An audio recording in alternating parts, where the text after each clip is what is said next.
Aligarh police ने बिहार चुनाव से पहले अवैध शराब तस्करी का भंडाफोड़ किया। बना देवी थाना क्षेत्र में चेकिंग के दौरान एक ट्रक से 25 लाख की विदेशी शराब जब्त हुई, जिसमें जॉनी वॉकर और वैलेंटाइन जैसी 7 ब्रांड की बोतलें शामिल थीं। शराब बिहार भेजी जा रही थी। ट्रक चालक फरार हो गया। एसपी सिटी ने बताया कि सप्लाई के तार बिहार से जुड़े हैं। एटा के थाना राजा का रामपुर क्षेत्र के अंगदपुर गांव में जुए की सूचना पर पहुंची पुलिस और ग्रामीणों के बीच तीखी नोकझोंक हो गई। पुलिस ने 5 जुआरियों को पकड़ा तो ग्रामीण भड़क गए और उन्हें छुड़ाने लगे। इस दौरान हंगामा बढ़ता गया और ग्रामीणों ने पुलिस को धमकाया। पूरी घटना का वीडियो सोशल मीडिया पर तेजी से वायरल हो रहा है। फतेहपुर के थरियाव की सीतापुर सहकारी समिति के सचिव पर खाद की कालाबाजारी का गंभीर आरोप लगा। समिति अध्यक्ष श्याम शिवहरे ने जिलाधिकारी से शिकायत करते हुए बताया कि सचिव ने करीब 400 बोरी डीएपी खाद ब्लैक में बेच दी। 3 दिन पहले आई खाद की खेप किसानों को देने की बजाय खुले बाजार में बेची गई। किसानों में गोंडा मेडिकल कॉलेज परिसर के 33 केवी स्विच यार्ड में एक युवक की दर्दनाक मौत हो गई। युवक 33 केवी हाई टेंशन लाइन की करंट की चपेट में आने से झुलस गया। मृतक की पहचान प्राइवेट मैकेनिक मोहम्मद जैद के रूप में हुई, जो राजा मोहल्ला का निवासी था। बताया जा रहा कि वह इंसुलेटर खोलने के इरादे से अंदर घुसा था।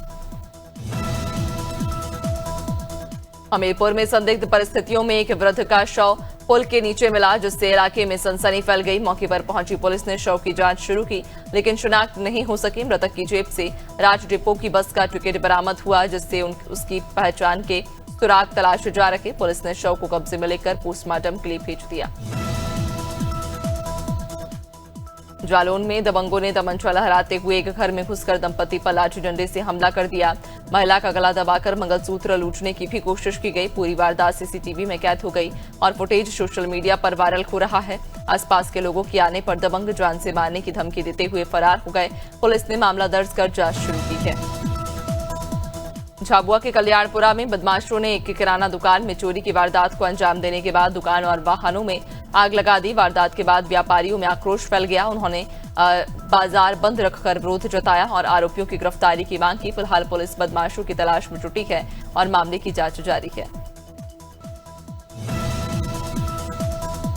झांसी के रक्षा क्षेत्र में करौदी माता मंदिर के पास आजाद नगर में लगा ट्रांसफार्मर देर रात शॉर्ट सर्किट की चपेट में आकर धू-धू कर जल उठा। धमाके के साथ हुए हादसे से इलाके में दहशत फैल गई और करीब 30 घरों की बिजली सप्लाई प्रभावित हुई। बिजली विभाग की टीम ने मौके पर पहुंचकर सप्लाई काटी और बाद में वैकल्पिक व्यवस्था से बिजली बहाल की। संभल में 46 साल बाद पौराणिक 24 कोसी परिक्रमा का पुनः आरंभ हुआ। 1978 में सांप्रदायिक दंगों के बाद बंद हुई यह परंपरा अब सीएम योगी के प्रयासों से अपने आध्यात्मिक स्वरूप में लौट रही है। अवैध कब्जों से मुक्ति और धार्मिक स्थलों के पुनरुद्धार से संभल अपनी पहचान भगवान कल्की की नगरी के रूप में फिर जगमगा उठा।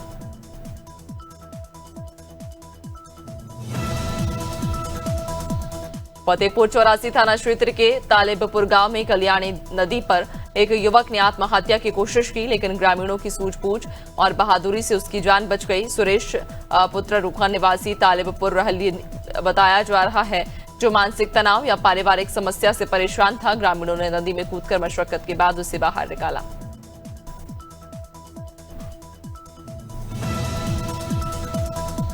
उन्नाव के टीकरगढ़ी मार्ग के पास सड़क किनारे गड्ढे में 2 युवकों के शव मिले।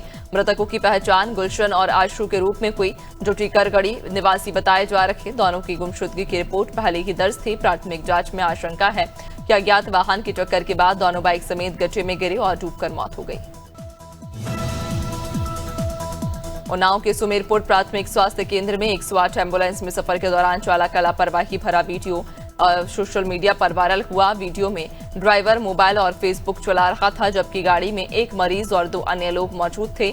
मरीज के तीमारदार ने यह लापरवाही रिकॉर्ड की। लोगों ने स्वास्थ्य विभाग से तुरंत कार्रवाई की मांग की। उन्नाव में आत्मदाह की कोशिश करने वाले रोहित तिवारी मामले में नया मोड़ लेकर आए। रोहित के साले शिवम मिश्रा ने एसपी को प्रार्थना पत्र देकर कार्रवाई की मांग की है। उन्होंने आरोप लगाया कि रोहित शराब के नशे में बहन के साथ मारपीट करता और 5 लाख रुपए की अवैध मांग करता था। इसके अलावा रोहित विधायक आशुतोष शुक्ला के कार्यालय में परेशान करता रहा। मामले में अमेठी में सरदार वल्लभ भाई पटेल की 150वीं जयंती पर भव्य कार्यक्रमों की श्रृंखला शुरू हो रही है। भाजपा के प्रदेश मंत्री शंकर गिरी ने बताया कि 31 अक्टूबर से 6 दिसंबर तक जिले में विभिन्न राष्ट्रभक्ति और जन जागरण कार्यक्रम आयोजित होंगे। ये आयोजन प्रधानमंत्री नरेंद्र मोदी के निर्देशानुसार पूरे देश में सरदार पटेल। अमेठी में दीपावली के अवसर पर गणेश लक्ष्मी पूजन के उपलक्ष्य में मुसाफिर खाना क्षेत्र के निजामुद्दीनपुर चौराहे पर आयोजित झांकी कार्यक्रम ने भक्तों का मन मोह लिया। कलाकारों ने रामायण, महाभारत, शिव पार्वती, राधा कृष्ण, बजरंगबली और काली माता जैसे प्रसंगों पर आधारित झांकियों के माध्यम से आध्यात्मिक रंग बिखेरा।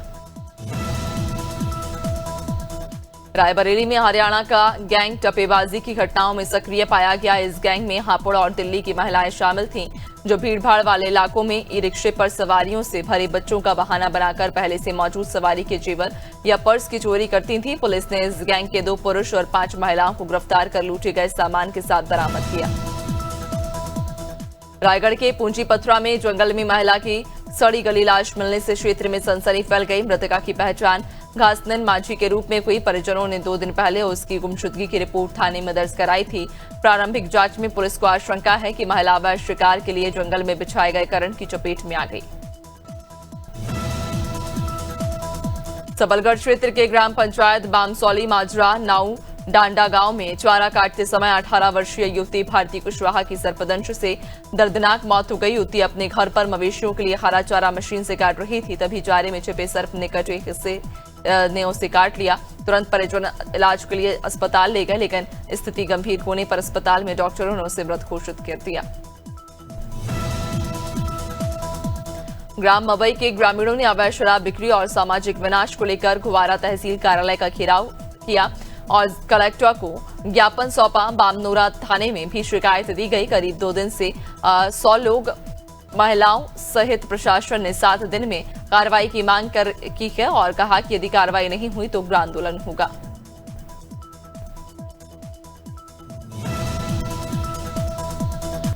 फतेहपुर के सिराथू रोड में दिन दहाड़े किराना दुकान में चोरी की वारदात सामने आई।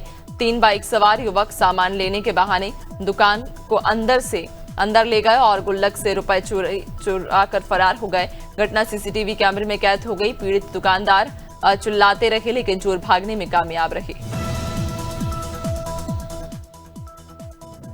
लखनऊ पुलिस ने थाना महगावा क्षेत्र के दबंग और आपराधिक प्रवृत्ति वाले संदीप पुत्र लालता प्रसाद को 3 माह के लिए जिला बदर कर दिया। संदीप लगातार आपराधिक गतिविधियों में लिप्त था और कई मुकदमों में उसका नाम दर्ज था। ज्वाइंट सीपी कोर्ट ने गुंडा नियंत्रण अधिनियम के तहत यह आदेश जारी किया। महासमुंद के रायपुर रोड स्थित बालाजी होटल में जुआ खेलने के दौरान 17 आरोपियों को गिरफ्तार करने के बाद पुलिस ने होटल को सील कर दिया। 23 अक्टूबर की रात सिटी कोतवाली पुलिस ने मुखबिर की सूचना पर तीसरी मंजिल पर छापा मारा, जहां रसूखदार लोग ताश खेलते पकड़े गए। साथ ही होटल मालिक के खिलाफ भी कार्रवाई की गई। मथुरा के थाना समाधान दिवस छाता में अपर पुलिस अधीक्षक और अपर जिलाधिकारी ने संयुक्त रूप से जन शिकायतों की सुनवाई की। कुल 8 प्रार्थना पत्र प्राप्त हुए, जिनमें से 4 की मौके पर निस्तारण किया गया और शेष 4 के लिए पुलिस और राजस्व की संयुक्त टीमों को कार्यवाही के लिए भेजा गया। किसानों से पराली न जलाने का भी इस दौरान अनुरोध किया। बुलंदशहर के सिकंदराबाद रोड स्थित आईपी डिग्री कॉलेज में साइबर फ्रॉड और मिशन शक्ति 5.0 के तहत जागरूकता कार्यक्रम आयोजित किया गया। साइबर एक्सपर्ट्स अक्षित चंद्रन ने छात्रों, छात्राओं और महिला पुलिस टीम को साइबर फ्रॉड से बचाव के उपायों की जानकारी दी।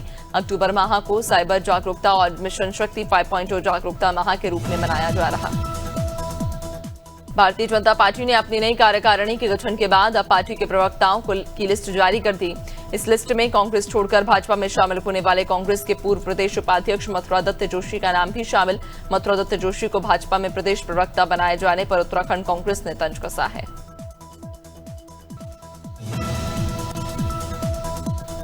उमरिया के नेशनल हाईवे 43 के किनारे होटल और ढाबों में वाहनों से डीजल और पेट्रोल की चोरी का मामला सामने आया। चोरी होटल ढाबा संचालकों की मिलीभगत से की जा रही है। रात के अंधेरे में वाहन टंकी का लॉक तोड़कर पाइप से डीजल चुराया जाता है और बाद में इसे ढाबों या गैर कानूनी पंपों पर सस्ते दाम में बेचा जाता है। वीडियो वायरल होने के बाद भी पुलिस ने उन्नाव में छठ पर्व को देखते हुए पुलिस प्रशासन पूरी तरह सतर्क मोड में है। गंगा घाट क्षेत्र में पुलिस अधीक्षक जयप्रकाश सिंह के नेतृत्व में अपर पुलिस अधीक्षक, अपर जिलाधिकारी और क्षेत्राधिकारी सहित टीम ने मुख्य बाजार और संवेदनशील रास्तों पर पैदल गश्त की। अधिकारियों ने भीड़ प्रबंधन, यातायात नियंत्रण और सुरक्षा व्यवस्था का।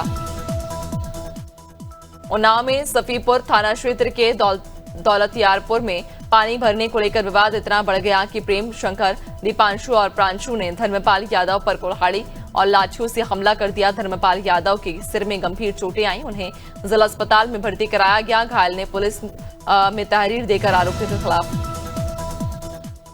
पीलीभीत के बीसलपुर में जिलाधिकारी ज्ञानेंद्र सिंह ने धान क्रय केंद्रों का निरीक्षण किया और किसानों से बातचीत कर उनकी समस्याओं का त्वरित समाधान करने के निर्देश दिए। 2 दिन पहले अनुपस्थित पाए गए 5 क्रय केंद्र प्रभारियों पर कार्रवाई करने के लिए एसडीएम को आदेश भी दिए गए।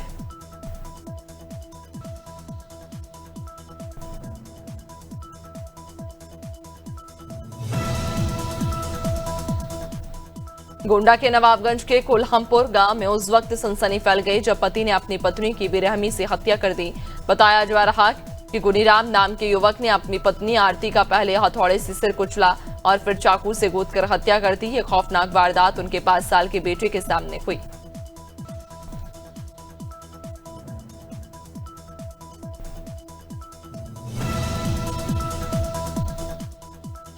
प्रभारी मंत्री धर्मपाल सिंह ने उन्नाव का दौरा किया और नवीन मंडी परिसर में पहले अवैध कब्जों को हटाने के लिए अधिकारियों को तुरंत कार्रवाई के निर्देश दिए। मंत्री ने साफ कहा कि जो भी अवैध कब्जेदार होगा उसे बख्शा नहीं जाएगा। मंत्री ने चेतावनी दी कि लापरवाही बरतने वाले अधिकारियों और दोषियों के खिलाफ सख्त कदम उठाया जाएगा। उत्तराखंड में 2 नवंबर को आदि कैलाश क्षेत्र में आयोजित होने जा रही हाई अल्टीट्यूड अल्ट्रा मैराथन के चलते प्रशासन ने पर्यटकों के लिए परमिट जारी करना फिलहाल बंद कर दिया। पर्यटन विभाग के अनुसार मैराथन में देश भर से लगभग 1000 धावक हिस्सा लेंगे। पर्यटन सचिव धीराज गर्ब्याल ने बताया कि परमिट रोकने का निर्णय केवल पर्यटकों के लिए है। हरिद्वार के श्यामपुर क्षेत्र में अधजली महिला की लाश मिलने का मामला पुलिस ने सुलझा दिया। ट्रक ड्राइवर सलमान और उसकी सहयोगी को गिरफ्तार किया गया है। मृतका काशीपुर निवासी सीमा खातून थी। जांच में सामने आया कि सीमा और सलमान के बीच प्रेम प्रसंग और शादी को लेकर विवाद था। पहाड़ों की रानी मसूरी इन दिनों प्रशासनिक लापरवाही का शिकार बन गई है। पिछले महीनों से मसूरी कचहरी में पटवारी और नायब तहसीलदार के नियमित रूप से अनुपस्थित रहने के कारण जनता के राजस्व कार्य पूरी तरह ठप पड़े हैं। नामांतरण, भूमि मापन और प्रमाण पत्र जैसे जरूरी कार्य न हो पाने से लोग देहरादून तक के चक्कर लगाने को मजबूर हैं। जर्जर सड़कों को लेकर सरगुजा सांसद चिंतामणि महाराज का बयान सामने आया। सांसद ने कहा, सड़क तो बनवाएंगे लेकिन तारीख नहीं बताऊंगा। सांसद ने बताया कि दिशा कमेटी की अगली बैठक में वे अधिकारियों से ये पूछने की कोशिश करेंगे कि आखिर सड़क निर्माण कब तक पूरा होगा। अंबिकापुर की खराब सड़कों से लोग लंबे समय से परेशान हैं। दमोह की जवेरा विधानसभा क्षेत्र के नौहटा में आत्मनिर्भर भारत को लेकर व्यापारी सम्मेलन आयोजित किया गया। सैकड़ों व्यापारियों ने हिस्सा लिया और स्थानीय व्यापारियों को बढ़ावा देने और स्वदेशी उत्पादों के उपयोग पर चर्चा की। मुख्य अतिथि मंत्री धर्मेंद्र सिंह लोधी ने व्यापारियों से स्वदेशी वस्तुओं की खरीद करने का संकल्प लेने को कहा। गोवा की राजधानी पणजी स्थित द मैरियट होटल में विधिक माप विज्ञान नियंत्रकों का पहला राष्ट्रीय सम्मेलन शुरू हो गया। ये 2 दिवसीय आयोजन भारत सरकार के उपभोक्ता मामला विभाग और गोवा सरकार के संयुक्त तत्वावधान में आयोजित किया जा रहा है। सम्मेलन का उद्घाटन गोवा के मुख्यमंत्री डॉक्टर प्रमोद सावंत, केंद्रीय मंत्री प्रहलाद जोशी ने संयुक्त रूप से किया। छत्तीसगढ़ के राज्यपाल रामेन डेका ने राजभवन में सरस्वती शिक्षा संस्थान को 4 ई-रिक्शे प्रदान किए। राज्यपाल ने अपने स्वेच्छानुदान मद से इन ई-रिक्शों की व्यवस्था कराई और कार्यक्रम के दौरान वाहन चालकों को चाबियां सौंपी। इसके बाद उन्होंने हरी झंडी दिखाकर वाहनों को रवाना किया।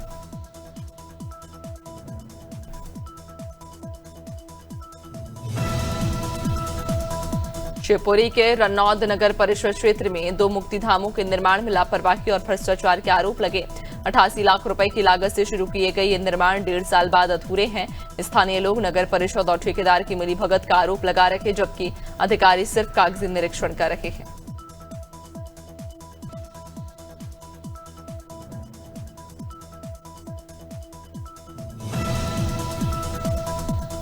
वाराणसी में नगर विकास मंत्री ए.के. शर्मा ने प्रेस वार्ता में कहा, सरदार पटेल की 150वीं जयंती विशेष रूप से मनाई जाएगी। मंत्री ने कहा 31 अक्टूबर को रन फॉर यूनिटी का आयोजन होगा, जिसे स्वदेशी अभियान से जोड़ा जाएगा। छठ पर्व को लेकर मंत्री ने कहा कि गंगा में पानी ज्यादा है, फिर भी तैयारियां पूरी हैं। घाटों पर सुरक्षा के विशेष इंतजाम किए गए। उत्तराखंड सरकार की ओर से सड़कों को गड्ढा मुक्त करने का अभियान युद्ध स्तर पर जारी है। देहरादून में लोक निर्माण विभाग के सचिव पंकज कुमार पांडे ने बताया कि प्रदेश के मुख्य मार्गों पर 98% कार्य पूरा हो चुका और शेष काम अगले 1-2 दिन में पूर्ण कर लिया जाएगा। यह अभियान विशेष रूप से मानसून के दौरान खराब हुई सड़कों की मरम्मत पर केंद्रित है। उत्तराखंड में 4 धाम यात्रा अब अंतिम दौर में। यमुनोत्री, गंगोत्री और केदारनाथ धाम के कपाट बंद होने के बाद यात्रा का अंतिम चरण चल रहा। हालांकि बद्रीनाथ धाम के कपाट 25 नवंबर को बंद होंगे। तब तक यात्रियों की संख्या और ज्यादा बढ़ने की संभावना। मुख्यमंत्री के अपर सचिव ने बताया, इस बार यात्रा में श्रद्धालु बड़ी संख्या में दर्शन करने पहुंचे। उधम सिंह नगर के कटीमा में सशस्त्र सीमा बल की 57वीं वाहिनी ने ग्राम सिसैया मेलाघाट में 25 जरूरतमंद नागरिकों के लिए 3 सप्ताह का व्यावसायिक इलेक्ट्रीशियन प्रशिक्षण कार्यक्रम शुरू किया। यह महिला जनजातीय सेवा समिति के सहयोग से आयोजित किया गया। कमांडेंट मनोहर लाल ने बताया कि एसएसबी सीमा सुरक्षा सुनिश्चित कर रही है। और आज से छठ महापर्व की शुरुआत हो गई। नहाय खाई से शुरू होने वाले इस 4 दिवसीय पर्व में छठी मैया और सूर्य देवता की पूजा की जाती है। वहीं सिद्धार्थनगर छठ पर्व की तैयारियां जोरों शोरों से की गई। नगर पंचायत प्रतिनिधि जावेद आलम ने घाटों का निरीक्षण कर साफ सफाई और व्यवस्थाओं का जायजा लिया। सुरक्षा के लिए नाव और सेफ्टी जैकेट की भी व्यवस्था की गई। बालाघाट में पुलिस ने सुरक्षा व्यवस्था सुदृढ़ कर सख्त निगरानी शुरू कर दी। पुलिस अधीक्षक आदित्य मिश्रा के निर्देशन में शहर में के प्रमुख मार्गों और कॉलोनियों में 18 स्थायी पॉइंट, 6 मोबाइल और 7 बाइक पार्टियां तैनात की गईं। 60 जवान शाम 6 बजे से सुबह 6 बजे तक 2 शिफ्टों में गश्त करेंगे।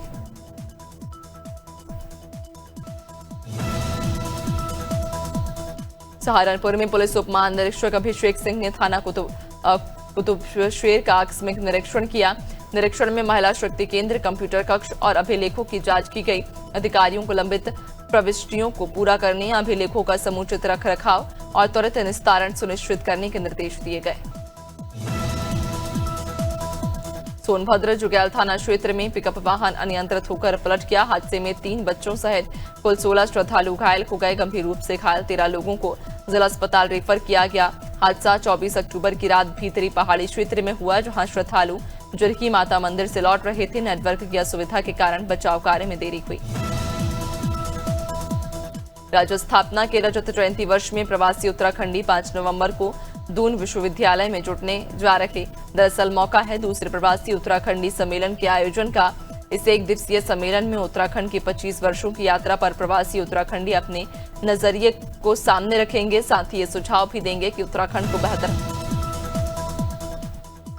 9XM चैनल पर प्रसारित होने वाले इंडियाज टैलेंट फाइट सीजन 5 में उत्तराखंड की साक्षी की प्रतिभा भी देखने को मिल रही। साक्षी अंडर 15 वर्ग में डांस कंपटीशन के सेमीफाइनल से आगे पहुंच चुकी।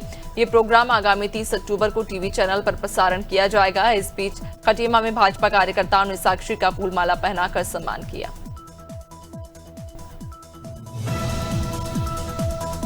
अलीगढ़ के थाना लोधा क्षेत्र में धार्मिक विवाद बढ़ गया। बुलाकगढ़ी और भगवानपुर गांव में राम राम कहने को लेकर बहस हुई। फिर 4 मंदिरों की दीवारों पर आई लव मोहम्मद लिखा मिलने से माहौल और गर्मा गया। शिकायत करने वाले हिंदू युवक को जान से मारने की धमकी मिलने के बाद इलाके में तनाव फैल गया।